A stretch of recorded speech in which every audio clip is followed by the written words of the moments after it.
to. Hello, John. How are you? Hi, Clay. I'm glad to be joining you and your audience. Well, nice to have you. You've kind of been a fan of mine for many years, haven't you? You were a subscriber to the Free American Magazine. You listened to my shortwave shows too, didn't you? Yeah, going back to the early 90s. Yeah, I started all this about 1994. Right, and you were the first guy to actually publicize the concept of Planet X. Nobody else would talk about it. That's right. I seem to talk about a lot of things that other people don't talk about. Well, so many people are rehashing the same stories about the New World Order, and it is vital information. But there's so many patriot broadcasters that are repeating the same information that we really need to get some other vital information that everybody is ignoring. In fact, this information about Planet X will make the New World Order seem like an anthill. That's why it's so important that we talk about I think they're preparing for it. They are certainly preparing for it. Why else would our government be spending billions of dollars, trillions of dollars, building underground shelters? And this is pretty common knowledge. I mean, they even allowed Jesse Ventura to visit one of these things. Or why would they be having food vaults with heritage seeds? I don't think they're storing Monsanto's, no food that we don't own, genetically modified crap in these underground seed vaults up in Finland, isn't it? Norway. Norway, yeah, yes, close sir. To the Arctic Circle, where the cold temperatures will keep the seeds. And I've got some pretty bright people on my chat room, and they say the frequency of great earthquakes is increasing. We've got fires burning right now in Russia that is threatening the whole country. Now again, back to these underground shelters. I mean, why would we build it? Are we still planning for a nuclear war in this united one world government? No, the underground shelters, incidentally, Marshall Masters in his book Planet X Forecast stated that there were, as of the writing of that book, there were 131 underground cities. They spent trillions of dollars building these cities. They've used nuclear-powered tunneling machines to tunnel through the deep rock, and they are able to drill through or create tunnels 28 feet high by 28 feet wide, big enough to get a truck through at a rate of 7 miles per day. This is what Marshall Masters reported in his book. And Phil Schneider was a well-known, highly credentialed geologist who worked for the United States government for 17 years. He had given talks to many government officials of foreign nations, and Phil Schneider realized that he had to reveal this information to the public, and he began to make speeches back in the mid-1990s. They tried to kill him numerous times, and finally they succeeded. Phil Schneider was a brave man, a great hero, and this is another piece of vital information that proves that these people are prepared to go underground. They're going to be doing it soon, if not already. One of my ideas was that I need people to help in this project of finding dignitaries, world-famous dignitaries who are going underground. It is so important that we detect when Queen Elizabeth disappears from public sight, when Prince Philip disappears from public sight, when Maury Strong, David Rockefeller, Stephen Rockefeller, all these people start to disappear. Because when they go underground, that means we're about to be hit. We're about to be hit by meteor strikes or some other natural disaster. Because now there have been increasing reports of meteor strikes down, I believe, in South America, somewhere in South America. Yes, that's true.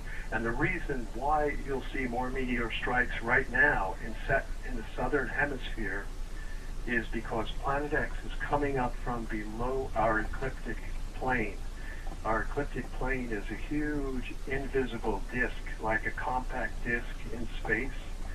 And this, on this invisible disk, revolve all the planets of our solar system around the sun. The sun would be like the hub of the compact disk.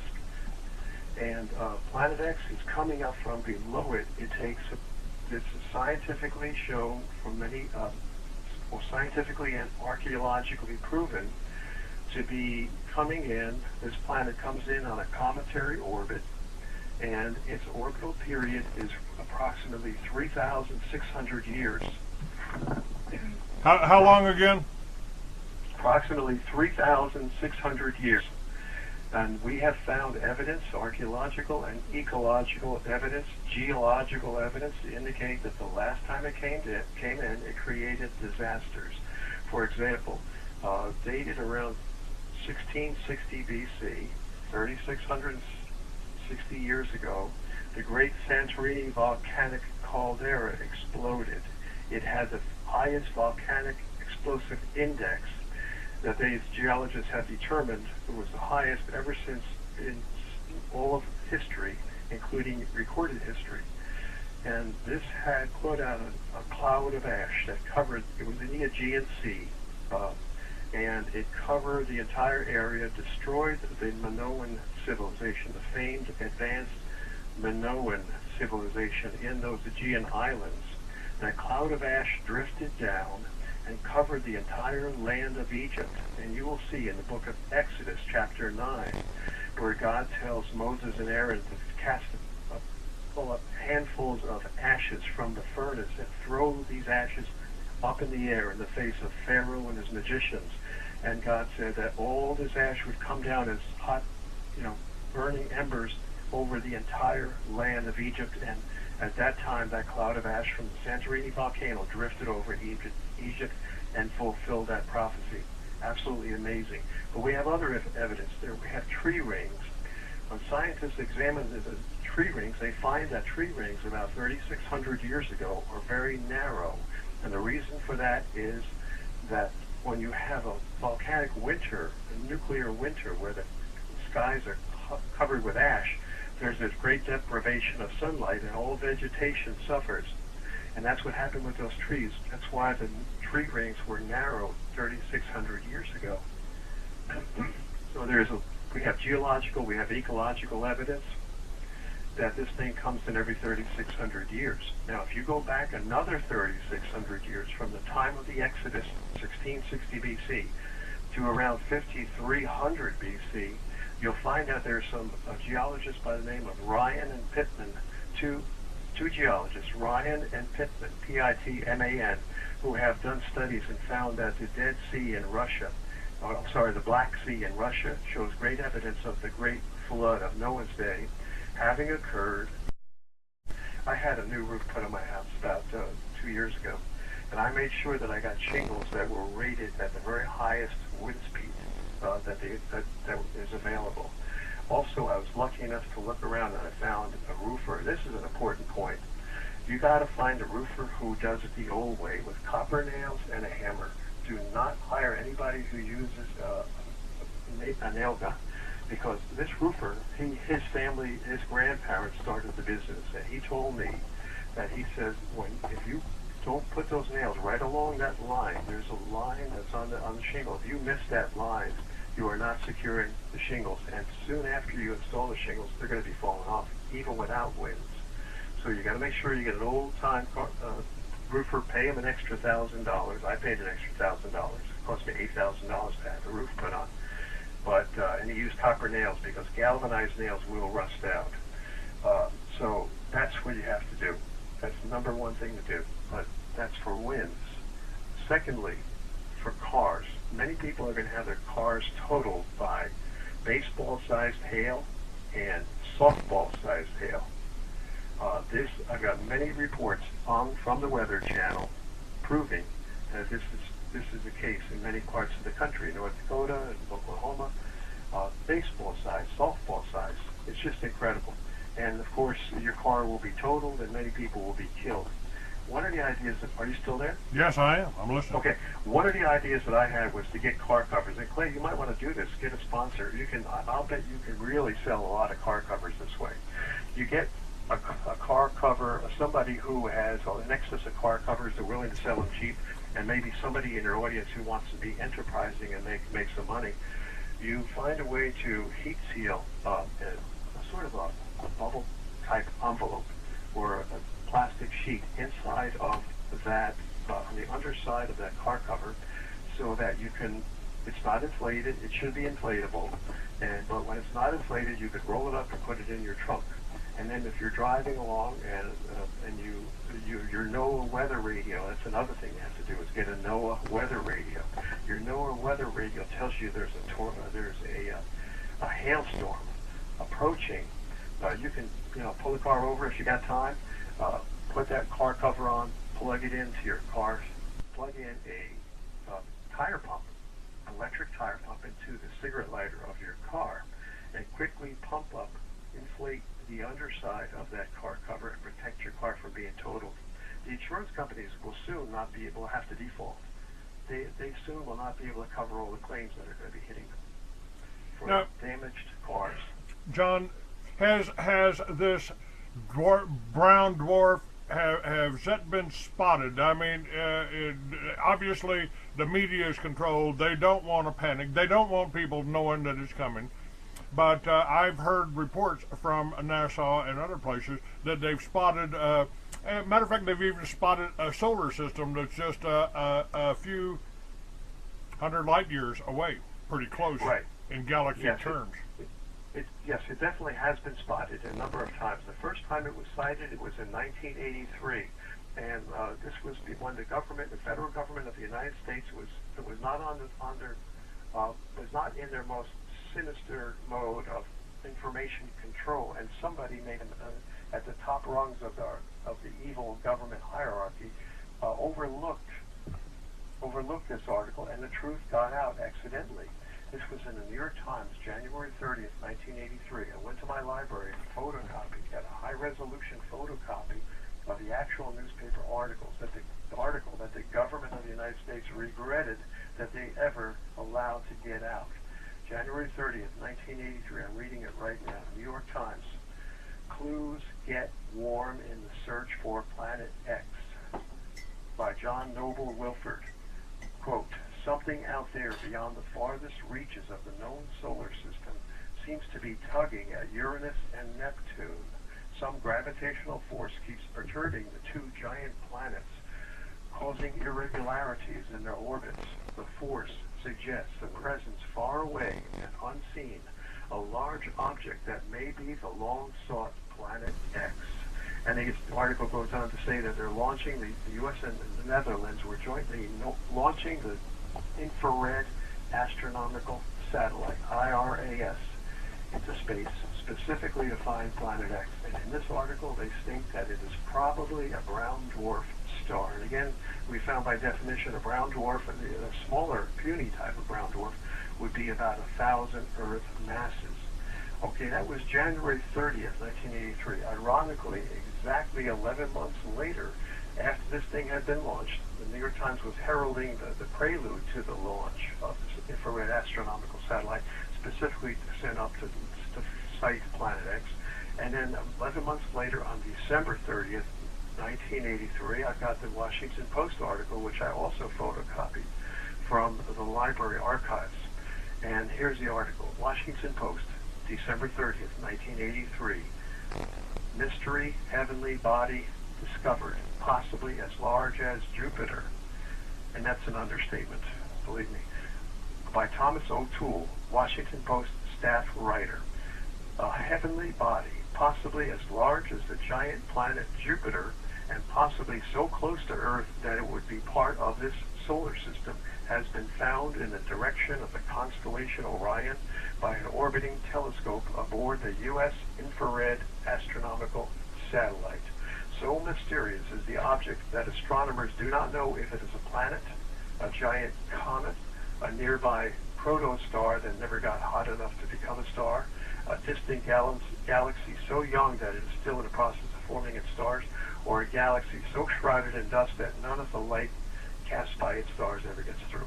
Okay, I won't read any more of the article, but they mention here it could be a protostar. This is exactly what it is. A protostar is a baby star that never got massive enough and never collected enough celestial dust encircling it to gravitationally pull it all in and compact it into a huge ball so tight with such tremendous internal gravitational forces, inward pulling gravitational forces, that it would actually get so hot that it would create nuclear fusion and thus create the energy like our sun does, enough energy to light up as our sun does. You see, our sun is estimated to be about 330,000 Earth masses. That's a third of a million Earth masses. This planet X, of course, is just a puny little thing, only about 1,000 Earth masses. So it never got hot enough, never got big enough to have nuclear fusion. Therefore, it became a slow, smoldering brown dwarf star. And it is on a cometary orbit. It comes in every 3,600 years, just like a pendulum. You can predict a period of a pendulum. And pendulums are used in the grandfather's clock. We've all seen a grandfather's clock, and the pendulum becomes one of the main timekeeping devices in the grandfather's clock, because the period of that pendulum, the time it takes to swing from one extreme back to the other, is highly uniform. Likewise, we have the ends of the pendulum inside and outside of our solar system are our sun. That's one end of the pendulum. And the other end is a distant dead sun about 50 billion miles away that has been actually, again from NASA, the New Science and Invention Encyclopedia, New Science and Invention Encyclopedia of 1987, got this information from NASA, and they said that there is a distant dead sun out there about which Planet X orbits on a long elliptical cometary orbit, just like a pendulum, or just like a clothesline. You know, one end of the pulley, one pulley on the clothesline might be likened to our sun, and the other end, the far end pulley, might be likened to this dead distant sun, and the clothesline itself then would describe the path of Planet X. So that's basically it. I mean, and now, what about the Hubble telescope, John? We got that up there. I mean, why haven't they pointed that in that direction? I mean, they have. They claimed that it was defective, that it failed, and it was the only reason why they said it failed was because they did not want to release any more photographs. But they themselves have been using the Hubble. It did not fail. They've been using it to sight Planet X. I'm glad you brought that up. But then in later years now, here we've got the infrared astronomical satellite sighting Planet X in 1983. We have the Hubble telescope and sighting it, and they shut it down and told us that it was defective. And then later on, we have the South Pole telescope. Marshall Masters documented the construction of the South Pole telescope in his book Planet X Forecast, and came up with another guy who claimed he was Nibiru Shock 2012 and said, "Oh, it was a hoax. I was just joking." Obviously, that was the U.S. intelligence apparatus. They had stopped this guy from putting the information out and tried to do a very clumsy cover-up by pretending that it was a hoax. So there's more information. Marshall Masters actually posted the photograph that Nibiru Shock 2012 posted. I think he has it on his website, which is yowusa.com. yowusa.com. You can search for Nibiru Shock 2012. I'm not sure if you'll probably find it on something like that on YouTube. Also, the Vatican knows all about it. The Vatican had sent up. Now, I got this information from some people in Italy, some researchers in Italy. One of them was a publisher of a magazine by the name of Cristoforo Barbato, the publisher of a magazine out in Italy. He was contacted by a man who claimed that he was an agent of the Vatican's SIV, which is nobody even is supposed to know this organization exists. It's the equivalent of the CIA in the Vatican. It's called the Servizio Fondazione del Vaticano, SIV. This man claimed to be an agent with the SIV. Cristoforo Barbato was very careful to check out his credentials because he didn't want to be putting out disinformation in his magazine. He checked him out very carefully, met with the guy at a predetermined position of location in Rome, in a park in Rome where they could not be overheard, and he got the information from this man that the Vatican has already taken videotapes, films of this Planet X. This was about, I would say, now 2005, 2006. And what they did, this agent claims that a hypersonic aircraft was launched from Edwards Air Force Base with a camera, with a special type of I guess a very light space type of video camera that would take pictures and transmit the pictures back to Earth.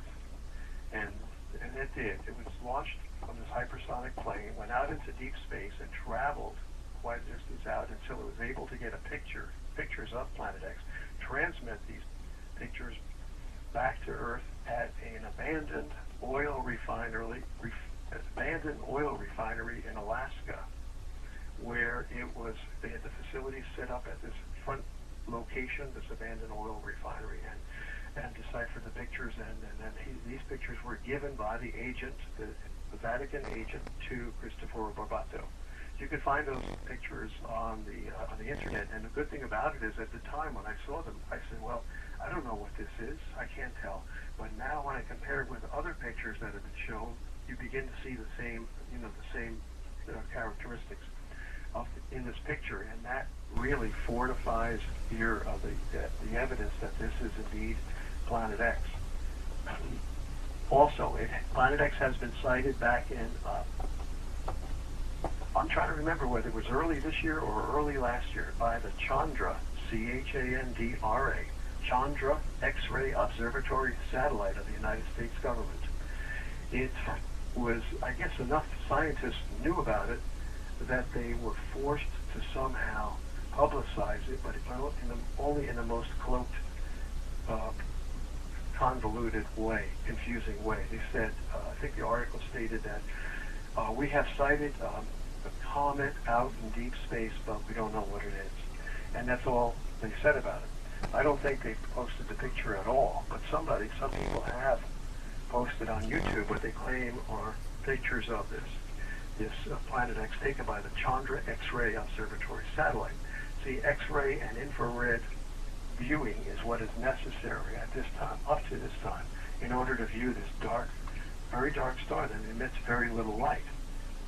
Dark, brown dwarf star. However, now as it gets closer, as it gets closer, it becomes more and more visible. Not only does it become more visible in the southern hemisphere, but we're seeing traces of it. We're seeing byproducts of it. When I say byproducts, what I mean is this huge brown dwarf star, because of its tremendous gravitational pull, attracts all sizes of celestial bodies as it travels through deep space. It pulls them into a gravitational field of influence, and it captures them. And the field of influence is many millions of miles in diameter. It captures objects as large as small planets, and then down to somewhat smaller, such as comets. It captures meteors. It captures asteroids. It captures boulders, rocks, and even a red iron oxide dust. And in fact, when the pictures we've seen of it, taken from deep space, taken by some of these government cameras, show that it's cloudy. It has a red, hazy dust surrounding it. And so it has definitely been sighted. And we're going to see, in fact, I was talking about some of the byproducts of Planet X. Therefore, because it literally millions of celestial bodies gravitationally encircle this Planet X, some of these outlying celestial bodies, I call it a bee swarm. This bee swarm surrounding the beehive, Planet X, are actually crashing into some of the planets in our solar system. Now, this planet comes up from below, this huge disk. Just imagine a huge, envision in your mind an analogy. That would be a huge circular picnic table in your backyard. And then imagine it magically being elevated, this table being elevated up to maybe 20, 30 feet above your head. And that would represent our solar system, the invisible disk on which all the planets revolve around the sun. Now you're down below, and you're sort of like going to shoot a little analogy of Planet X up toward the bottom of this circular table, way up above your head.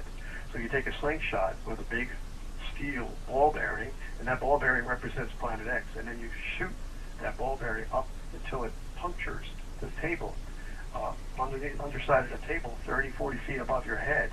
And then the ball bearing goes through the table, loops over the top of the lamp in the center of the table, which is the sun, loops over the top of it and comes back down again at about the same position that it came up, the same distance from the sun from which it came up. And then it comes back down again and hits the ground and does another cycle every 3,600 years. Well, you can see some of that as this planet comes up from below. Right now we believe it's near the bottom of our ecliptic table.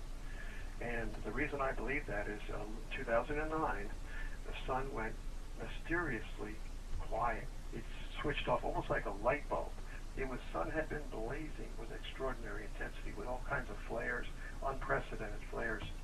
And all of a sudden, in 2008, 2009, the sun went extraordinarily quiet. People were concerned. They said scientists were saying that they had never seen such solar quiescence before. Well, I had theorized, and it seems my theory has now proven to be correct, theorized that the reason why the sun went quiet is because the normal excitation of planet X, the electrical excitation that is, between planet X and the sun, because these are electrical bodies engulfed in electrified gases called plasma, and they discharge into the sun and zap the sun and cause the sun to be highly hyperactive. However, when this planet got below Jupiter, I theorized in the middle of 2009, there was a huge comet crash into the southern hemisphere of Jupiter. It wasn't revealed to us by our government. They saw it, but they never put it out. However, an amateur astronomer saw it, photographed it, and put it up all over the internet, and then the government said, oh yeah, we found a comet. We found some huge comet crashing into the southern hemisphere of Jupiter. The government was never about to reveal it to us because their main goal is to keep this suppressed from the public so that we will not prepare, so that they go underground and we stay up here to face all the disasters. Now let me skip back here to a little bit earlier in our conversation. You talked about Phil Schneider. Now I was well aware of Phil Schneider. He was talking about the underground base at Dulce, and he stated he got into he and some Marines got into a gun battle under the ground in Dulce with aliens, with Greys or some type of aliens. Yes, I'm not sure about that. I mean, I have no preconceived ideas as to the existence or the non-existence of these that would harm his credibility to the extent that the government would not pursue him and not try to kill him because his story was not credible anyway. I sort of speculate that that's why he put that information out. Now, it could be that they did encounter these aliens. We know that there is a person who never lies, never told a lie before. His name is Jesus, and he tells us about these demonic spirits many times in Matthew, the book of Matthew, Mark, Luke, and John, how people have these demonic spirits indwelling in them, and certainly time doesn't change over 2,000 years, so people today have these demonic spirits in them. So, again, whether people believe that Jesus is the Son of God or not, we all know that he never told a lie, and so many times he refers to these demonic, unclean spirits that were indwelling people. So, again, I don't know one way or another whether Phil Schneider encountered Greys, these gray aliens, or not. But I tell you one thing, his information is highly credible. when he tells us about the 131 underground cities. And there's another guy named Richard Sauder, S-A-U-D-E-R, who's also been speaking quite a bit about the underground cities. And incidentally, there are also undersea cities. I don't know if you've heard about the undersea cities that they built. These people are really preparing. The power elite of the world are really desperate to get underground and protect themselves from the disasters that are going to occur. Now, I never believed that underground would be a safe place when earthquakes occur. But evidently, their geologists tell them that if you go deep enough or you go to the right locations, you can actually be safer from an earthquake. That's what I read in Marshall Masters' book. Excuse me. Marshall Masters, incidentally, is a former science editor with CNN. So they do have these underground cities and undersea cities. Now, there's an underground city right below the Denver airport, isn't there? Oh, definitely. That's Cheyenne Mountain, in the bowels of Cheyenne Mountain. And again, you alluded to Jesse Ventura is a great hero for doing this report. I actually video DVD recorded it at a high resolution. I've got the whole program on DVD, and also you'll find it on YouTube. Everybody, please go to YouTube and type in Jesse Ventura Apocalypse. That's all you're going to do. And you'll find all 6 episodes of that 1-hour broadcast. It's absolutely flabbergasting when you see that Jesse Ventura and his producer, Michael Braverman, went down underground there. I don't know why they were allowed under there, but they viewed these underground facilities.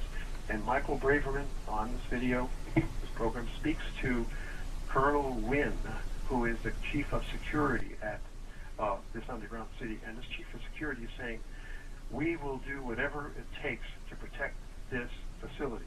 And Michael Braverman says, well, are you going to shoot Americans who try to come under there for shelter? He says, we're here to protect this facility. And then Michael Braverman says to him, well, would you let me in if things get really bad?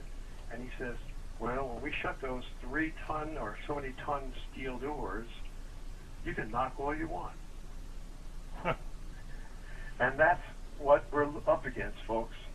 You see, not only is they expect to be protected from earthquakes, but the major thing that they are concerned about is the solar scorching, which is going to coming soon, just like with the earthquakes right now. We're getting more and more intense earthquakes, but we're also about to get solar scorching.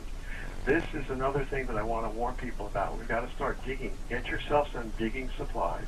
I've got to start doing it myself, start getting into shape, exercise and lifting weights every day, and get myself strong so that I can start digging a real deep shelter.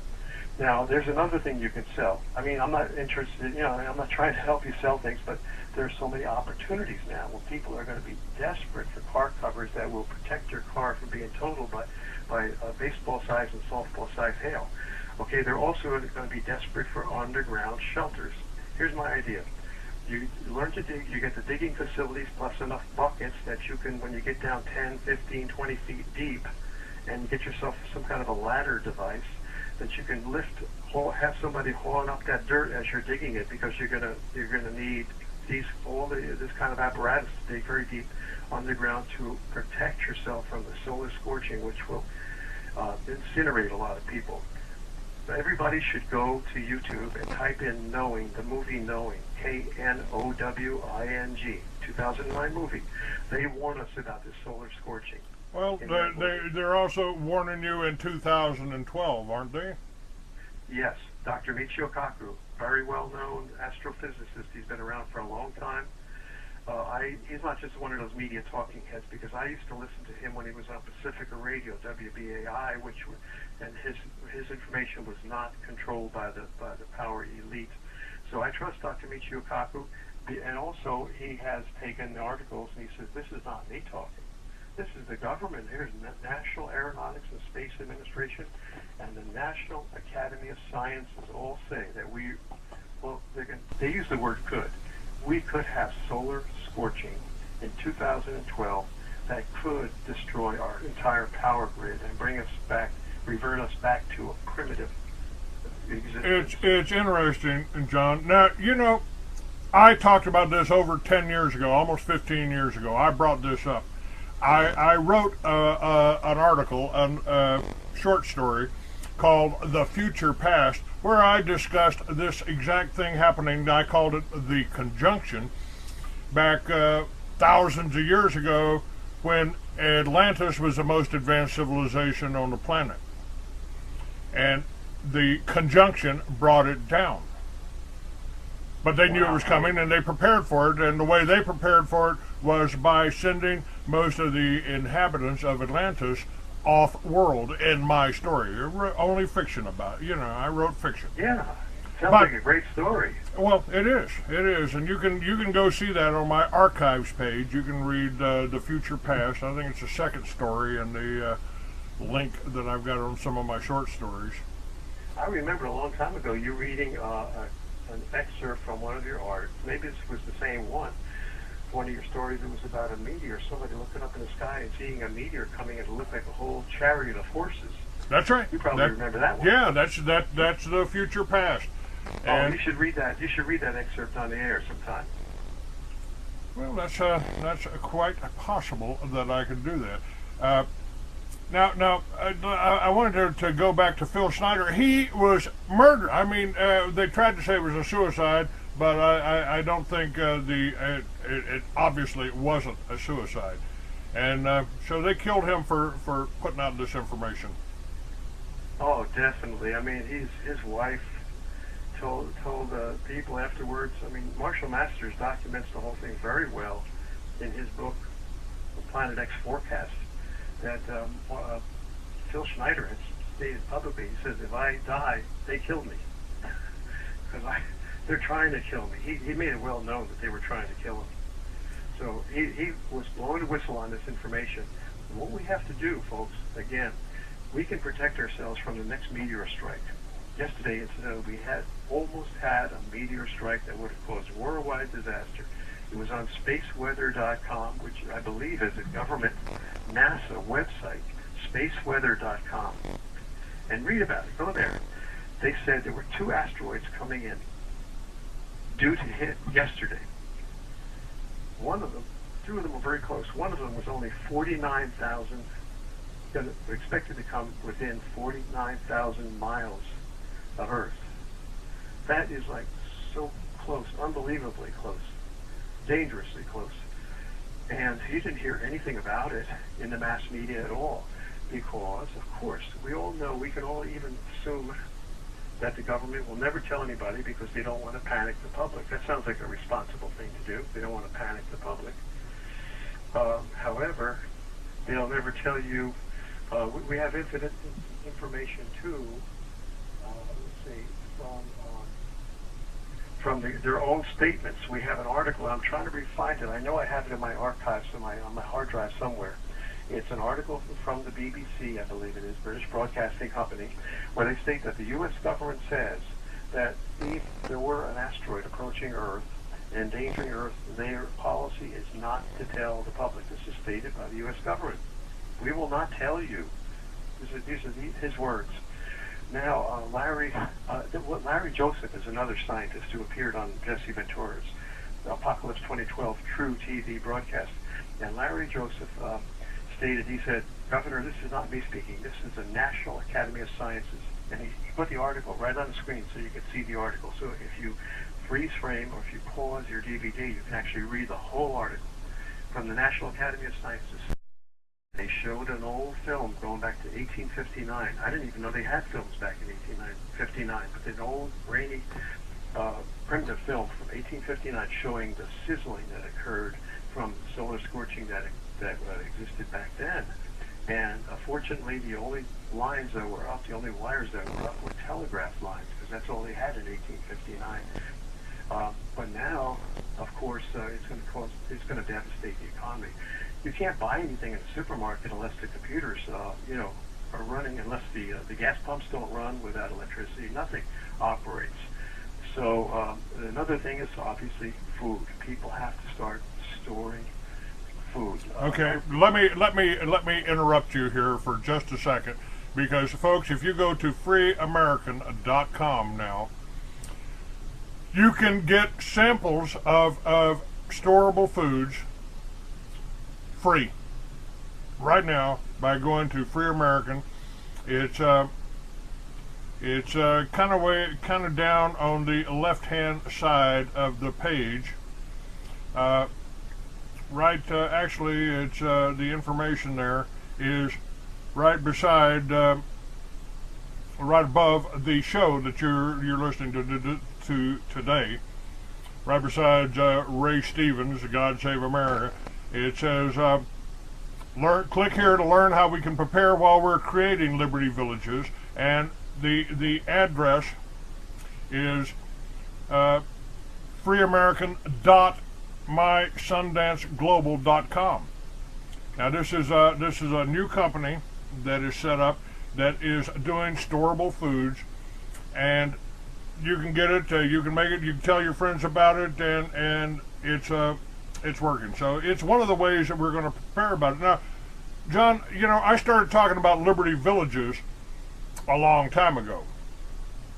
I had it in the centerfold of my magazine for many months. Do you recall that? I remember that going back in the mid '90s. You were talking about people trying to organize people so that they could join together and live in communities, free communities. Yes, I definitely do remember that. It was back in Bingham, New Mexico. Yes, yeah, I had planned to do it there in Bingham, and then that kind of bit the big one when I sold the property to develop it. I sold the property to develop it, and then they decided they didn't want to develop it. But the concept was good. The concept is still good. I mean, we can still do this in our own neighborhoods. It's real simple, folks. The concept for Liberty Village, if you got a farm or a ranch and you're willing to open up a few acres of your land to allow people to live on it, and I'm talking about allowing Americans to live on it, not illegal aliens, and not a bunch of Mexicans on riding mowers. I'm talking about Americans using the farms and ranches that exist now to teach Americans how to grow their own food, how to raise their own animals, how to live in harmony with nature. Not only is that a great idea, it's a vital idea. It's a survival idea. I think that's exactly what it is. And all of a sudden, after I came out with this,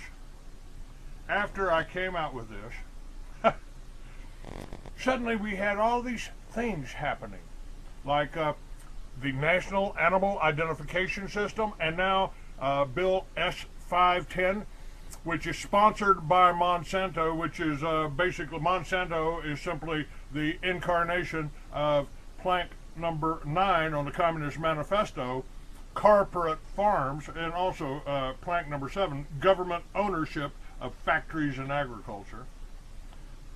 And suddenly they're trying to make it impossible or illegal for us to create the Liberty Villages. Oh, Clay, the zoning department would never let you put a windmill on the roof of your house. And some of these neighborhood associations won't allow you to have solar on your roof. And now with S510, they're going to make it illegal for you to grow a tomato in your backyard. Maybe am I just being paranoid here? I mean, it seems like every time I come up with an idea. True. I mean, the Israelis did that to the Palestinians way back in the 1980s. They forced them to have a license for every tomato they grew. That's how dictatorial and enslaving the system is. Oh, now wait a minute. That's the other thing. Now, Clay, you'd just be so much better off if you just didn't talk about the Jews. If you just didn't talk about Israel. Hey, okay, all right. I'll stop talking about the Jews when they stop talking about the Palestinians. How's that? Right. Well, it's a lot of Jews are not guilty of it. It's just the leadership of Israel, the Zionist leadership. And of course, the people are just guilty in a way too, because they condone it. They allow, just as the American people are guilty of condoning the atrocities that our evil government commits by are simply sitting down and watching TV and drinking a beer and not caring about anything. People are apathetic, and they certainly do share in the blame for the atrocities that are committed by evil leaders, not whether those people be in Israel or they be American citizens. Well, so that's the one problem. Evil Zionist government, the leaders, they're the ones responsible for all this primarily. They are. It is the elitists. I've said this over and over again. If you're, it doesn't matter to me whether you're Jewish, whether you're Muslim, or whether you're a Christian. It doesn't matter to me whether you're black, white, yellow man, whatever. It doesn't matter to me as long as you're not trying to dominate or kill or possess what your neighbor has. Yes, right. So they're doing it. They're enslaving us. They're enslaving all the peoples of the world. You can find it happening in Germany and England, etc., all over. It's worse in England. It's worse in Canada than it is here. So one thing's get really bad when you start seeing roofs getting blown off houses and you see disasters in the streets. You see towns being flooded away, which we're seeing right now. I'm not predicting some horrific, imaginary scene from the future. I'm telling you what's actually happening right now. You're seeing towns floating away in Germany. I got it on videotape from the Weather Channel. You're seeing towns floating away in Pakistan. The whole nation is floating away in Pakistan. In Poland, towns floating away. I got it all on videotape. When this happens, the government that suddenly loses its control, and that's what they're afraid of. They're afraid of these disasters causing the people to thumb their nose at the government and all the dictatorial rules, because they know darn well the government's not going to be able to enforce these rules when things get tough. Your local police are going to be out there trying to protect themselves from floods, and your local police are now going to be forced to do humanitarian things like have water rescues. Right now you've got water rescues happening all over the place in Dallas, Texas, Dallas, Austin area over the last couple of days. The Weather Channel shows water rescues happening all over the country. I cannot tell you how many epic floods have occurred in the last several years that I've got all documented on videotape. Washington State, Oregon, California, Texas a couple times. Texas, epic floods with only a couple months away, epic drought.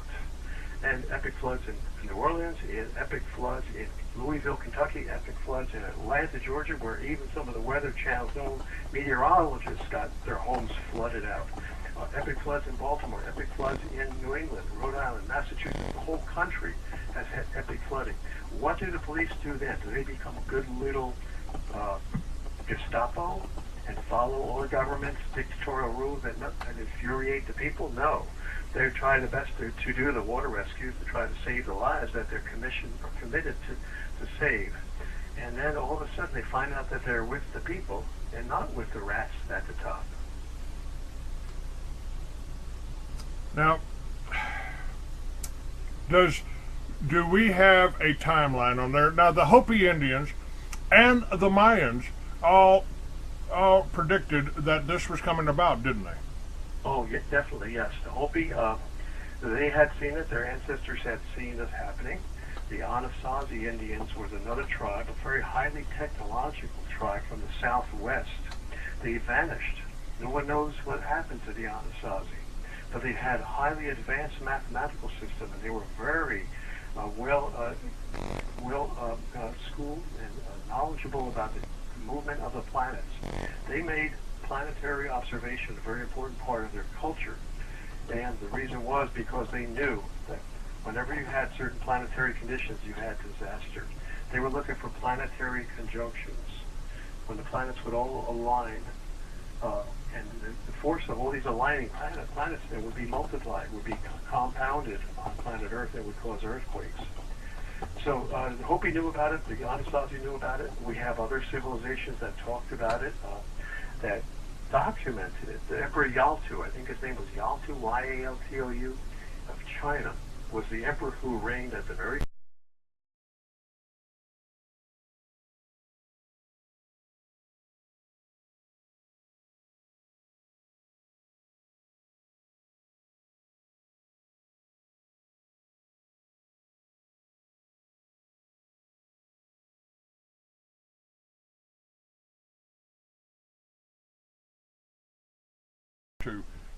Hello, John. How are you? Hi, Clay. I'm glad to be joining you and your audience. Well, nice to have you. You've kind of been a fan of mine for many years, haven't you? You were a subscriber to the Free American magazine. You listened to my shortwave shows too, didn't you? Yeah, going back to the early 90s. Yeah, I started all this about 1994.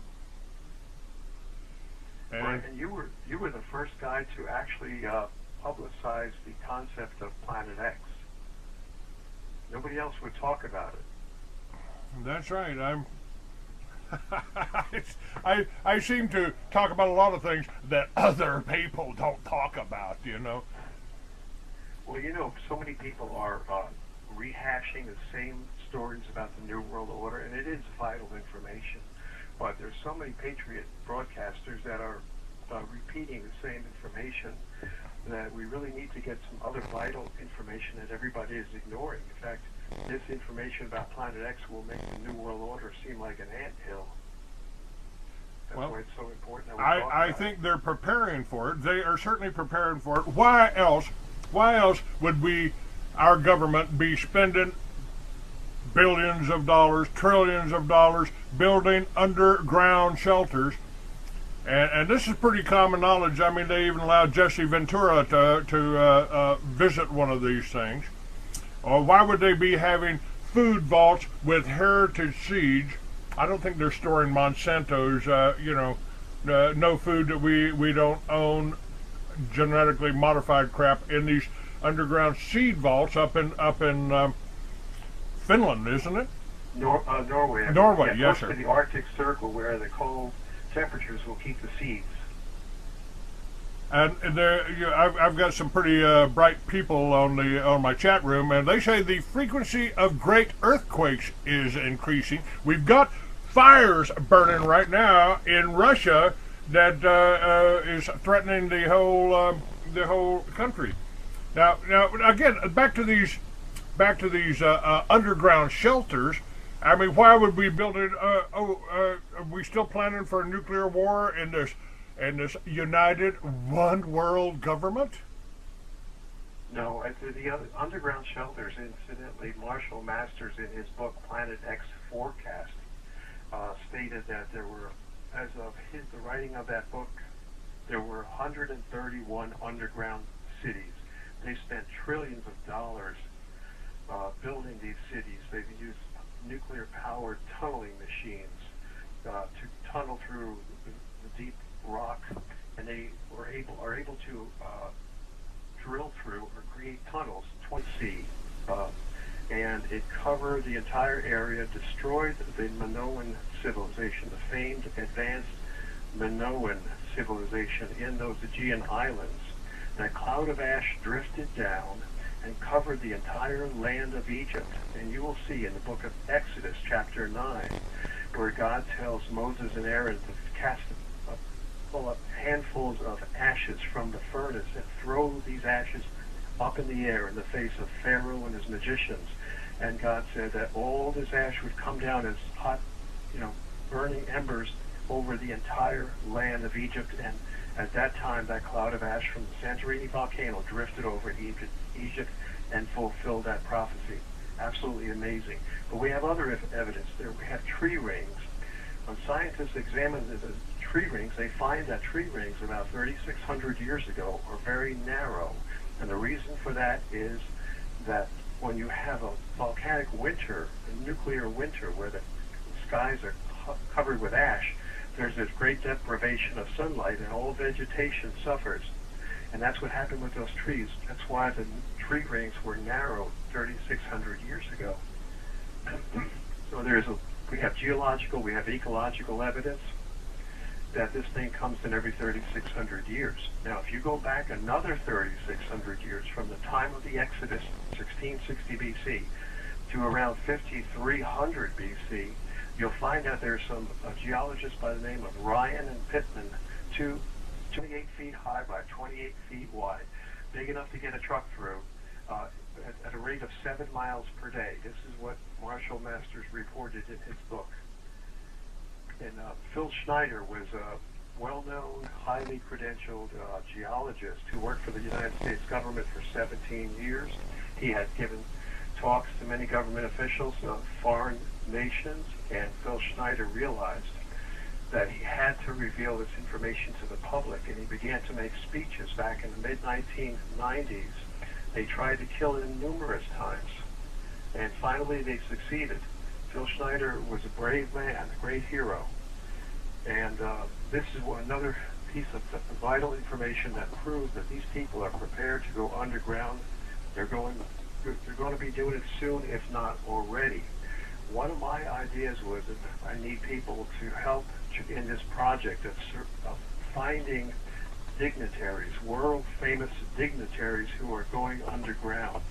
It is so important that we detect when Queen Elizabeth disappears from public sight, when Prince Philip disappears from public sight, when Maury Strong, David Rockefeller, Stephen Rockefeller, all these people start to disappear. Because when they go underground, that means we're about to be hit. We're about to be hit by meteor strikes or some other natural disaster. Because now there have been increasing reports of meteor strikes down, I believe, in South America, somewhere near South America. Yes, that's true. And the reason why you'll see more meteor strikes right now in the southern hemisphere is because Planet X is coming up from below our ecliptic plane. Our ecliptic plane is a huge invisible disk, like a compact disk in space. And this, on this invisible disk revolve all the planets of our solar system around the sun. The sun would be like the hub of the compact disk. And Planet X is coming up from below it. It's scientifically shown from many, scientifically and archaeologically proven to be coming in. This planet comes in on a cometary orbit, and its orbital period is approximately 3,600 years. How long again? Approximately 3,600 years. And we have found evidence, archaeological and ecological evidence, geological evidence to indicate that the last time it came in, it created disasters. For example, dated around 1660 BC, 3,660 years ago, the Great Santorini volcanic caldera exploded. It had the highest volcanic explosive index that these geologists have determined it was the highest ever since in all of history, including recorded history. And this had put out a cloud of ash that covered, it was in the Aegean